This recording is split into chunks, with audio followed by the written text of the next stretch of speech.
Greetings, I'm F.P. Dorchak, author of ERO, science fiction novel about an Air Force satellite operator who gets caught up in UFO conspiracy theories. In that book, I've incorporated different versions of how I see extraterrestrials or aliens to be. It's 2021, and astronaut Jimmy Cherko is alone and amnesiac aboard a space station. And he's assaulted with conflicting memories and about his life and his family. But the more he remembers, the weirder things get. So the first selection will initially be him on board the satellite. 100 miles, low Earth orbit, 4 November 2021, 09:08 hours Zulu. Time. It was ticking away. He had to get moving. How much oxygen was left? How extensive the damage? He looked to the TDU. 03:11 hours. This is fucking insane. Still helpless as a caged animal. For a moment there, it had been as if Cherko's memories had been reality, his reality a dream. But he was still helplessly trapped within a damaged piece of orbiting hardware, flying around the Earth at 16 revolutions per day, while someone was taking cosmic pot shots at him like he was no more than on-orbit skeet. And those damned klaxons.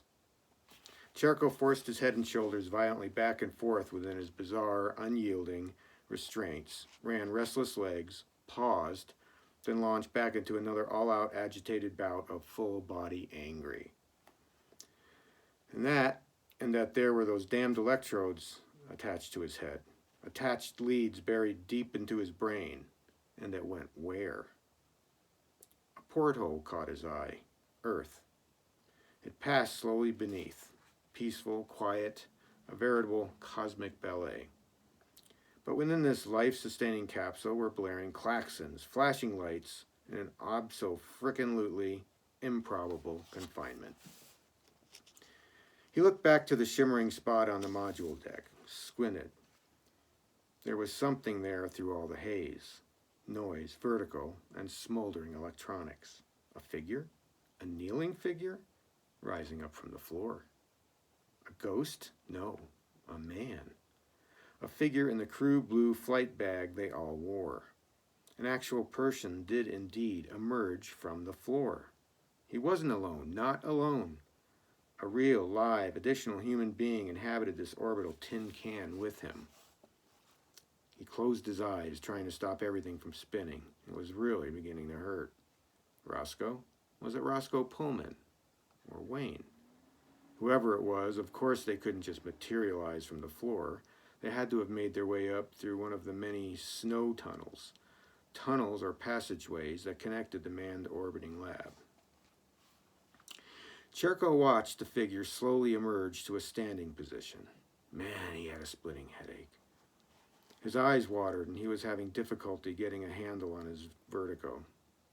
Something was happening to him, happening to him. He was growing weaker, he could feel it. He didn't feel all that good and he dropped his head back against the bulkhead behind him.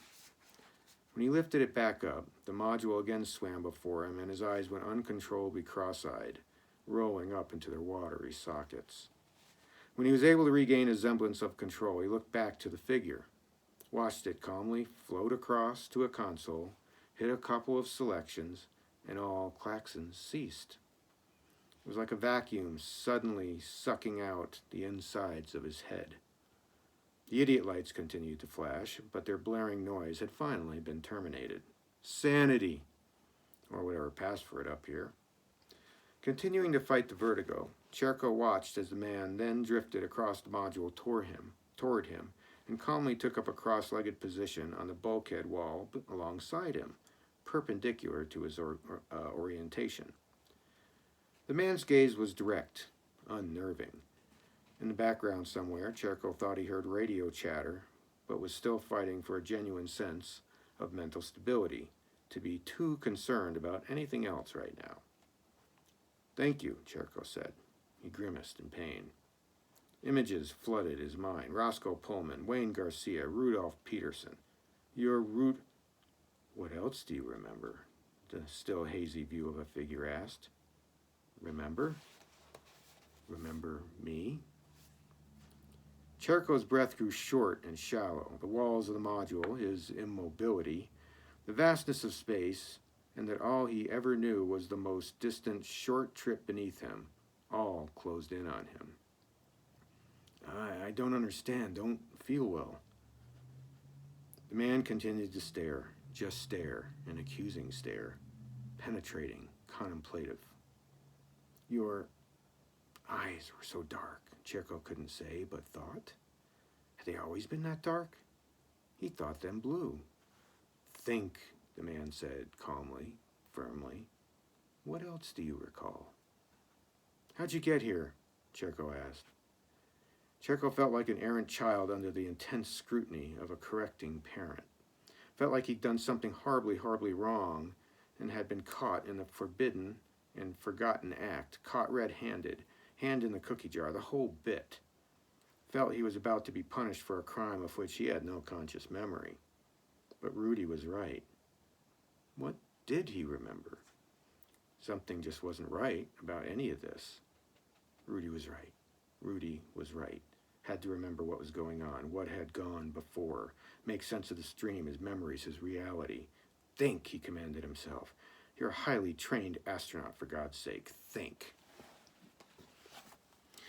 The next selection is after Cherko discovers a mutilated cow and inadvertently discloses aspects of his new job.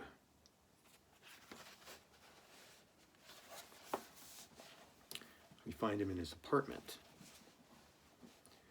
Cherko was awoken by heavy pounding at his apartment door. It was 1 o'clock, a.m. or p.m.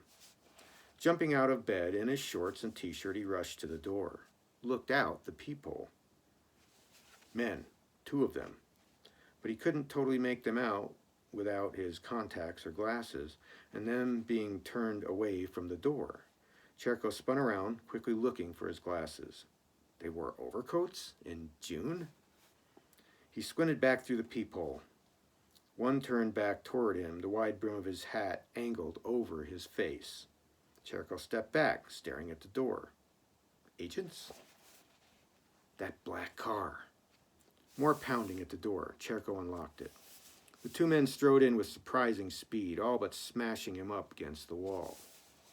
May we come in? The first asked. Continued past, while the second ushered Cherko farther inside the apartment, closing the door behind them. Can I see some identification? Cherko asked nervously, and not without some effort. Certainly, Talking One said. The other directed Cherko over to his couch and forced him down onto it. He stood beside him. The men were tall and dark-skinned. The Talking One's voice was thick with an accent. He couldn't identify, his voice deep. There was a definite menacing presence about the both of them. What were you doing out in the field this morning? Talking One asked, calmly. What? That field, Mr. Cherko. What were you doing trespassing on that rancher's property? Nothing. I was just looking at what? I told you, nothing. Looking at nothing with binoculars?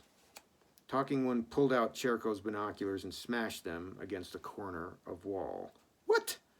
Talking One opened his hand and allowed the binoculars to drop to the floor. Still groggy from sleep, but feeling like he'd just been hit upside the head, Cherko stared at the man. You took an oath, did you not, Lieutenant? Oath? To your country. It would be very sad for anything to happen to your mother, your father, wouldn't it, Lieutenant? Erica? Cherko tried to get to his feet, but Silent One forced him back down, and with quite a bit more power than was even remotely necessary. Cherko worked his shoulders. Talking One paced the apartment. You might also want to be careful about what you tell others. In one amazingly swift movement, Talking One shot over to the phone and effortlessly tore it from the wall. The phone dinged several times as it bounced and shattered across the floor. "Hey," Cherko said, again shooting to his feet. Talking One spun on him and was in his face before he could blink. Cherko tried to back away, but wasn't fast enough. The dinging of the phone still rang in his head. The aura of absolute and utter menace emanating from the man was crushing, especially inches from his face. "You made promise to never, ever speak of your job, and it would be a real disappointment if you did. For all involved, a real disappointment, Mr. Cherko. Do we understand each other?" Cherko stared at the now phoneless wall. "Do we?" "Yes." "Good. Now, do your job. Don't be so curious," he said, leaving Cherko's face. "And everyone gets along." Silent One left Cherko's side. "Good day, Mr. Cherko," Talking One said as both exited the apartment. As they did, Cherko got the curious image of the both of them reverse oozing out of the place like some nightmarish sci-fi oil slick. Cherko looked back to his destroyed phone. Then he broke his trance and rushed to the apartment door, flinging it open. Gone.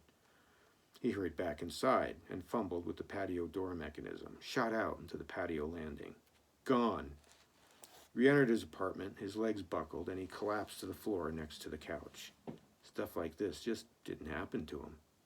Couldn't have happened.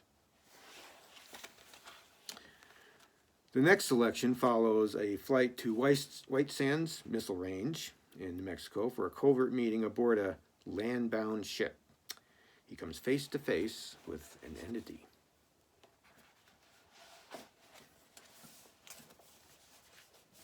The room was sparse, low-lit, paneled with a rich, dark wood. Cherry? Looked like some briefing rooms he'd been in at NASA and NRO. Very official, lofty. Trophies in many showcases, flags and numerous shots of planes, ships, and National Command Staff military and executive civilian personnel. It all looked very Navy. Cherko wondered if his dad had ever been in briefing rooms like this, on subs or the surface, or the one surface skimmer he was on before subs. Of course he had. What was the name of that ship he'd been on? Denarius? "Morning, Captain." Cherko swung his flashlight around him like a gun as he spun around. His blood ran cold. There, standing in the dimly lit hatchway, stood none other than Spook King himself. The tall, lanky, dark figure stood like he always found him, clad in his dark long coat attire and scarecrow thin. Shadowy fedora dipped over its face and arms down to its sides. It just stood there, like a prop on a set, just inside the hatchway. Cherko had an image of this figure standing on some dark, noirish street corner under a streetlight, smoking a partially spent ciggy butt. Of course, the figure would have to move his arms to do that, and he'd never seen it move its arms, or anything else for that matter. It was always just there. And just as gone when it wasn't. Cherko's first reaction was to run, to bolt on out of there, but he also had the contradictory urge to knock off that hat, to peer into the face of the unknown. "Good morning," Cherko greeted. "We hope you had no trouble finding this location." "None at all." The figure still never lifted its head, but he heard its words that seemed to originate within his mind. His mind. "Who are you? What do you people want?"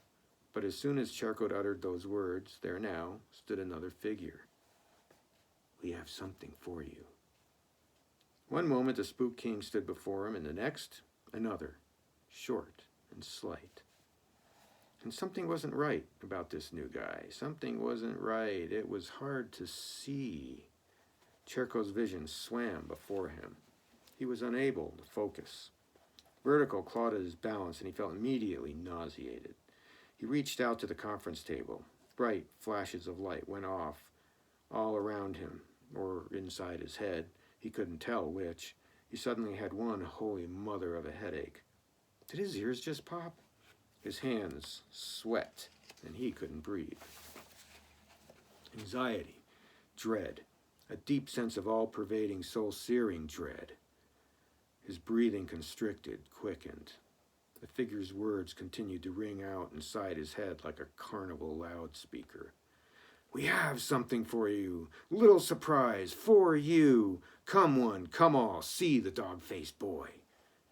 Cherko rubbed his eyes, was aware of the texture of his hands against the skin and temples of his head. He swore he felt the bones inside his hands, the brain inside his cranium, felt the bony fingers through the warmth of a fleshy palm that didn't feel all that much like his, as he brought, or thought he did, it across his brow. Closed his eyes, felt the eyes in their orbital sockets, so soft, so vulnerable. Opened them.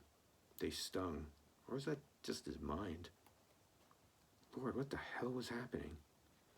As swiftly as he'd been overtaken by everything, it departed. The vertigo, the bright flashes of light, the popping, bony fingers, headache gone. He looked up, squinted. An odd little figure now tried to fill the doorway, but came far from ever doing so. Would never do so, in fact. He could now see it clearly, or as clearly as darkened shadows, low lighting, and a reasoning mind would allow, and wondered if what he saw, or thought he saw, was really what he wanted to see. The figure was short and slight, but the one characteristic that really stood out, the one thing that really nailed him and made Cherko prickle all over and feel as if his entire body had been snatched by a giant icy body squashing hand, was the really outsized, out of proportion head and huge dark eyes. "Greetings, Captain," the alien telepathically sent Cherko. Is this for real?" Cherko asked. As prepared as Cherko had also thought he'd been for extraterrestrial contact, it was quite a different matter when actually confronted by it. It was a far cry from just reading about it or watching them on TV. Thinking about it. And realizing the gravity of such contact, that as much as you were sizing up the situation, so was this other intelligence, a short space of common Earth air before you. And just how did these beings think? He was out in the middle of the New Mexican desert aboard a land-bound ship in the dead of night, exchanging glances with a being from another world.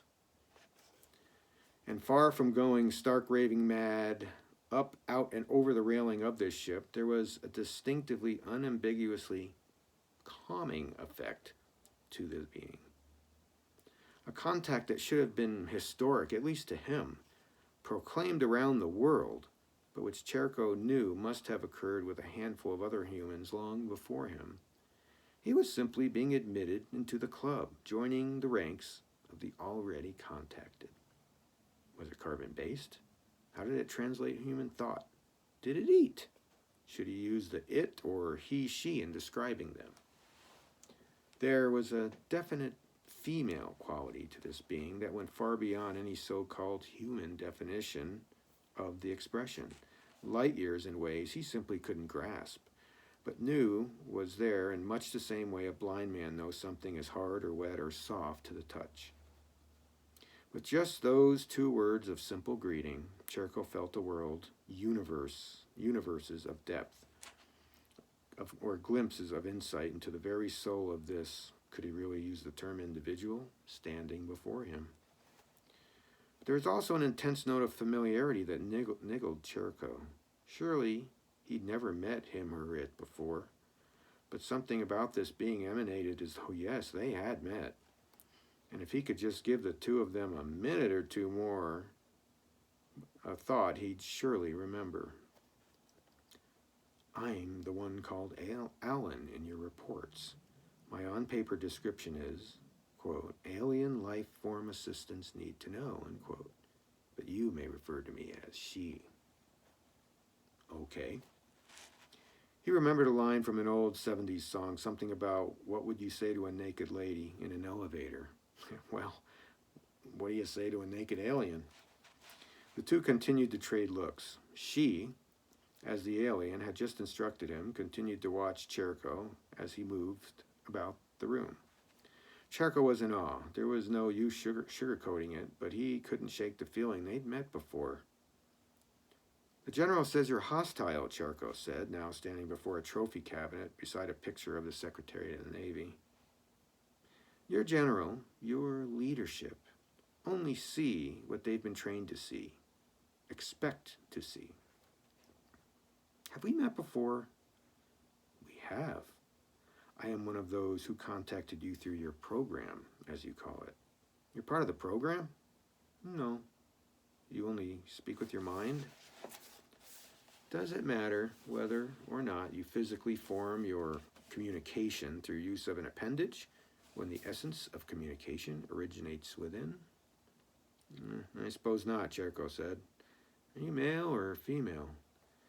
Aspects of what I am are largely understood as feminine within your culture. God, I have so many questions.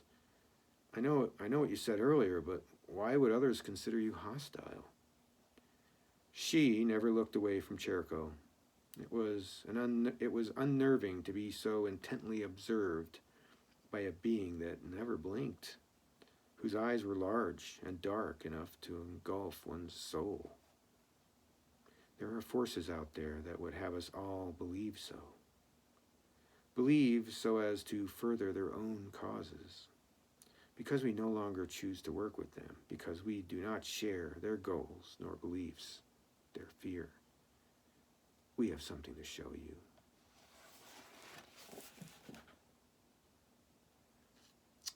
In the last selection, once again we go back to Cherko's on-orbit space station, but he's not talking to who he thinks he's talking to.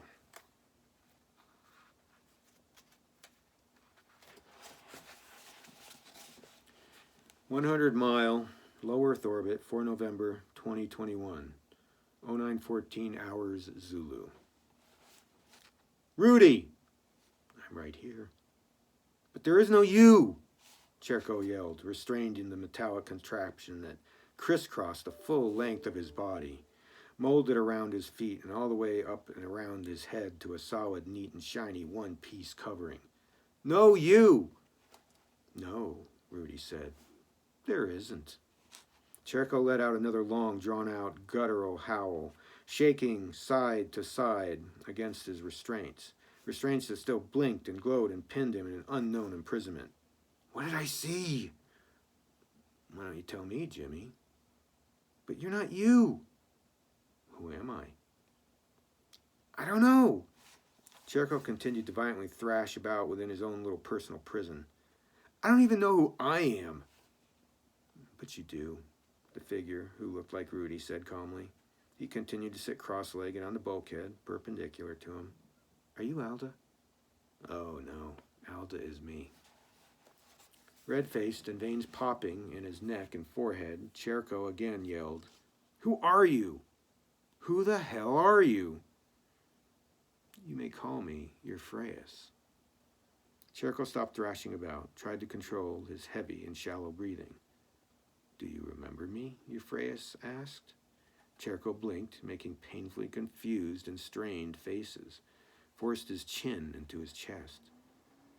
Remember me? It hurts. You can remember. You can. You will. Dear.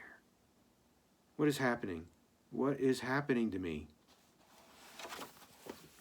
I presented slightly different perspectives to the aliens and how they might interact with us. Were some sort of alien contact to happen. I hope you find them as interesting as I did when I wrote them, and I hope you take the time to check out my book, write a review, and I thank you for your time and attention.